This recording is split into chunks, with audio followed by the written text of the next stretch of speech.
नमस्कार दोस्तों। सोचिए अगर शांत और खूबसूरत देश भूटान भारत में मिल जाए तो क्या होगा?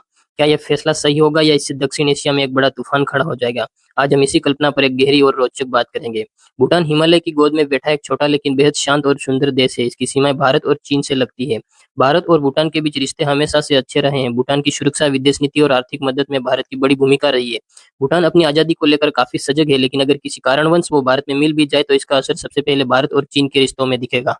भूटान अगर भारत का हिस्सा बनता है तो भारत को डोकलाम और चुंबी वैली जैसे संवेदनशील इलाकों में सीधी पहुंच मिल जाएगी। चाइना इसे एक बड़ी चुनौती के रूप में देखेगा और एलएसी पर तनाव और बढ़ सकता है, यानी सैन्य तनाव और घुसपैठ की घटनाएं और भी तेज हो सकती है।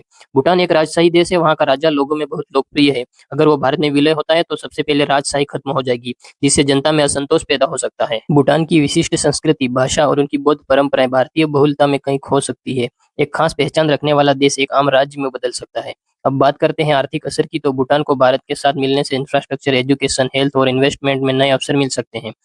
पर वहीं दूसरी ओर भूटान की जो खास नीति है, ग्रोस नेशनल हैप्पीनेस, वो भारत की जीडीपी केंद्रित व्यवस्था में शायद खत्म हो सकती है।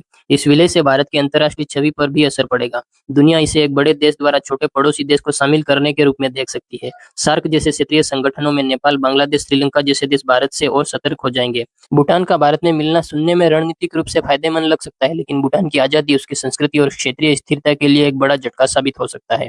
आज भूटान और भारत के रिश्ते बिना किसी विलय के भी बेहद मजबूत है, और यही शायद सबसे संतुलित रास्ता है। और ये वीडियो अगर आपको इन्फॉर्मेटिव लगे तो प्लीज एक लाइक कीजिए एंड चैनल को सब्सक्राइब कीजिए।